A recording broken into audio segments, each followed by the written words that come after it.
Today we are going to do Midrashim. I think that Midrashim is probably the most misunderstood in Judaism. A Midrash can be one of two things. It can either be a halachic Midrash or it can be a story, Haggadah. And we are going to go today in great detail about Midrashim. Let's start first with a bit of an opening that will make things very clear from the very start. We're going to use this book, which is the introduction to the Talmud. It's from ArtScroll. I'll pop the link below. And we're going to look at a section that's at the back of this book. It's on page 531. And it's the Rambam's introduction to the Mishnah. So the Rambam does cover this subject quite extensively. And the Rambam is Rabbi Moshe ben Maimon, which is commonly called the Rambam, lived about 1,000 years ago,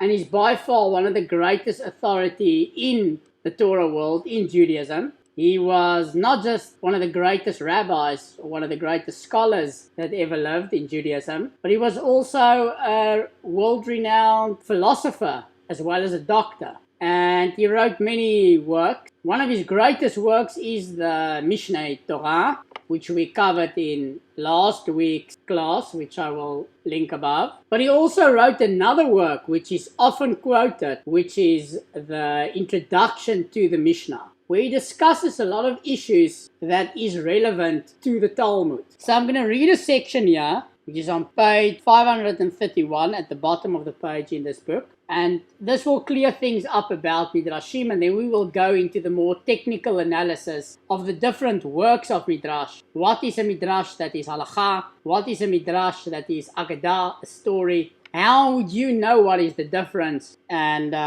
hopefully this will give some clarity. So the Rambam writes, "It is wrong to think that this fourth matter," he discussed some other matters before this, "the Midrashic material found in the Talmud, is of little importance or of lesser value," saying it would be wrong to think that. "Rather, it serves as a great purpose, for it includes deep mysteries and wondrous revelations. When one looks at those Midrashim intellectually, one will understand from them issues relating to the absolute, unsurpassed good, and there will be revealed from them godly matters and truths that men of wisdom have concealed and wished not to reveal, and all the ideas on which the philosophers spent their time. But if one will look at the Midrashic material according to its superficial meaning, one will see the most ridiculous thing." And then he goes on to explain it a little bit in detail, which I've already read through. It's quite a lot of pages, and he compares it to a few things. We'll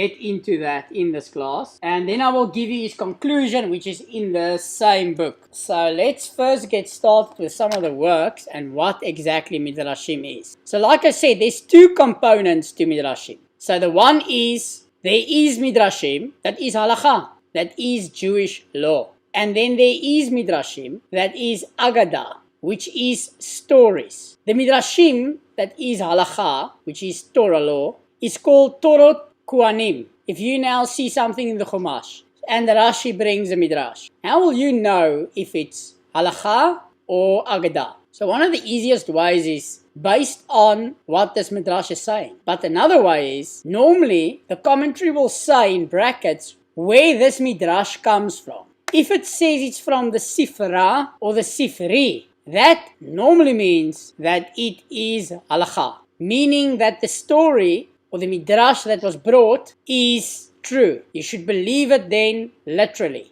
Then we get to the most famous part and the mostly quoted Midrashim, which is Haggadah. The word Haggadah literally means story. So it's a story. How would you know if it's a story? You could probably see it by just reading the story. There's many stories in the Midrashim that you can clearly see it makes no literal sense. How would you know? Especially if you're studying from the ArtScroll, normally in brackets, the source will be given. If it says Midrash Rabbah, which is the most Midrashim that you would have ever read, is normally Midrash Rabbah. That tells you it's a story. The other one is Midrash Tanchuma. Both of these is not to be taken literal. That's also what the Rambam says. What should we do with these stories? Why are they included? Why is the commentators like Rashi, someone that brings it a lot, the Rashban brings it as well? It's to teach us lessons, morals, and values. So there's something to learn from these stories. He also has a commentary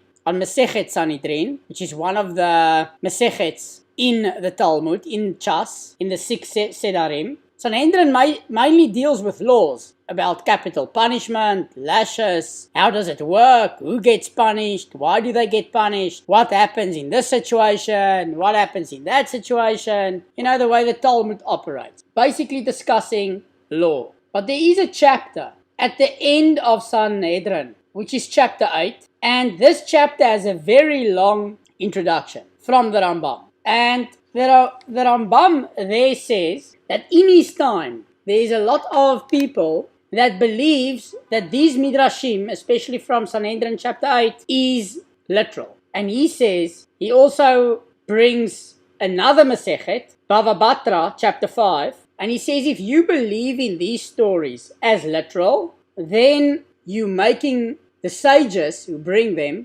Chazal, you're making them look stupid, and you're ultimately making Torah look stupid, which is from Hashem. So then you're making Hashem look stupid, which is then a Chilul Hashem, desecration of God's name. And then he goes on to say that these are to teach us lessons, morals, and values. And that is the main thing about Midrashim. Many people could say, but this is only the Rambam's view. And in Judaism, we always rule according to the majority. So if the majority of Chazal, the majority of opinion is in a certain direction, then that is what we follow. If the minority opinion believes in something, we are not obligated to believe it. There is people that then believe in such a way. We normally say they have who to rely on, but we always go according to the majority. So the Rashba and the Gra, both of them agree with this statement from the Rambam. There is an opinion that disagree, and I thought I will bring that opinion as well. So the Rashban says that the Midrash is Peshat. It is the literal meaning of what is written. And like I said, the Rashban is by far the minority opinion, and thus we do not follow that opinion. The Rambam compares the Midrash to wisdom. And now he's talking about Midrash Halacha and Midrash Agadah. He mainly covers in the section Midrash Agadah. Because Midrash Halacha, the Sifra and the Sifri, everyone can see it's clear cut. When you read it, you can see it's literal. So no one ever has issues with Midrash Halacha, the Sifri or the Sifra, or Torah Kuhanim. Most people have issues with the Agadah, the stories. So, as I read you in the introduction, the Rambam makes it quite clear, the wisdom of the Agadah, of the stories, is concealed. And it's not revealed to everyone. He goes on to say, as he covers it in quite a lot of detail, many people study Midrash or Kabbalah before they know Halacha, before they know Jewish law, which we covered in last week's video. I'll pop it above. And the Rambam makes it clear in this introduction to the Mishnah that you must first have a very good, solid understanding of the Chumash, the Peshat, the literal meaning of the words. Then you must know Jewish law back to front. This includes, obviously, the oral law, which is the Talmud. And then you can try to wrap your head around the Midrash Agadah, and then you can learn Kabbalah, which you normally should learn with a teacher, with a rabbi.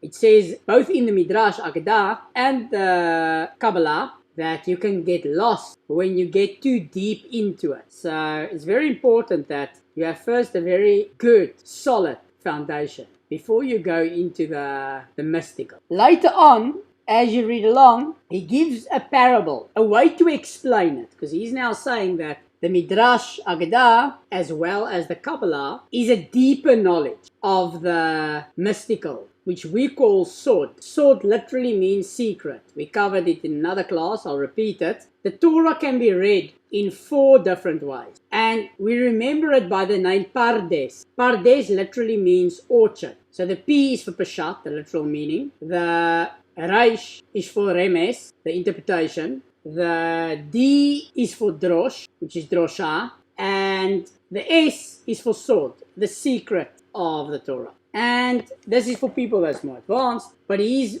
brings a parable, which I think is a good parable for his time. So he lived 1,000 years ago, like I said, and at that time, the Talmud, as well as astrologers, which the Rambam often quotes, calculated the size of the sun, and they said the exact size, which is 24,000 mole, which is a Talmud measurement, but basically saying that the sun is a lot bigger than the earth. Now, for people living 1,000 years ago, looking at the sun, you know, this tiny little dot that you see in the sky, and saying that that is bigger than the entire earth that I'm standing on, that sounds stupid and ridiculous, and it cannot be literal. Cannot be. I'm standing on earth, I'm looking at the sun or the moon, and it's clearly smaller. The sun definitely looks, this big in the sky. We know today that the sun is much bigger than the earth and the other planet. But that was all a calculation that was done in the time of the Rambam. So this was 1,000 years ago. And he used that parable to explain Midrash Agadah. And that is why he's saying now, it will be in the conclusion, the Midrash Halacha, the Torah Kohanim, that is 100% clear, it's literal. And no one actually has problems with that. But the Midrash Agadah should not be taken literal. It doesn't mean that it cannot be literal. It just means it should not be taken literal. Meaning that we shouldn't break our heads to try to say it's literal. Could be, could not be. But like the Rambam says in that parable, why he brings the parable, is 1,000 years ago, if you said to people living on earth that the sun is a lot bigger than the earth, which they are standing on, no one would have believed you. They'd have told you it could not, it cannot be. Same thing with gravity, saying there's actually gravity holding you onto the earth. There's people that's up, which is also actually in the Talmud. There's people standing on the one side of the earth, people on the other side. Some people are upside down, but they're not falling off the earth. We know today that's gravity. But in that time, people wouldn't have believed it. They wouldn't have believed the story because they didn't have the knowledge that we have today. And that's a thing to keep in mind. The Rambam wraps it up in his conclusion, which is page 534 in this book, the Introduction to the Talmud, which is his introduction to the Mishnah. He says, "We must therefore judge the Midrashim favorably and study them well." And he's now talking about Agadah, the stories. "And not be quick to dismiss them as far-fetched. Rather, when something they say appears far-fetched to us, we should accustom ourselves to study the branches of wisdom until we understand the sage's intent in whatever they said, assuming that our minds are capable of grasping something so great. For the sages," now talk about Chazal, "despite having the keen desire to learn and good minds, and being hard-working and part of a like-minded group of great learners, and also having distanced themselves from the desires of this world and whatever that includes, they attributed any lack of understanding to themselves, for they compared themselves to the greater sages who preceded them and composed those Midrashim." So what he's concluding with here is, obviously, these sages had knowledge which we don't necessarily have today. And that is why he's saying, even though it's Agadah, even though it's stories, and he is saying in his introduction that we shouldn't be taking it literally, he's still saying we should study it, we should learn from it. Lessons, morals, and values. And I'll give you one last one, because people will say, but that's just his introduction to the Talmud, to the Mishnah. But what does he bring? Does he bring any of this as halacha?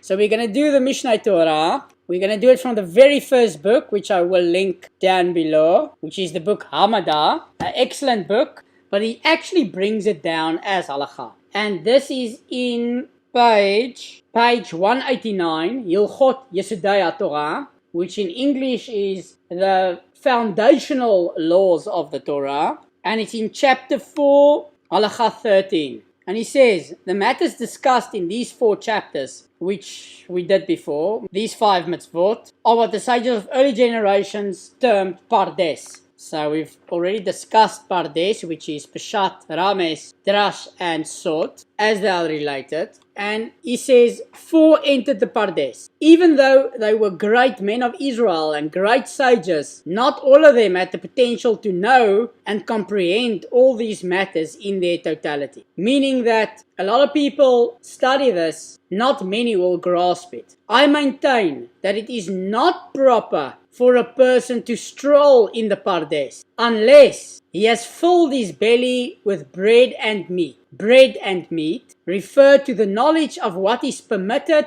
and what is forbidden, which is what I said earlier. Is first you need to know halakha, Jewish law. What can you do? What can you not do? And similar matters concerning other mitzvot. Even though the sages refer to these as a small matter, for our sages said, a great matter refers to Maseh Merkava, which is how does the chariot of God work, which is what we will cover in Kabbalah in the next class. A small matter.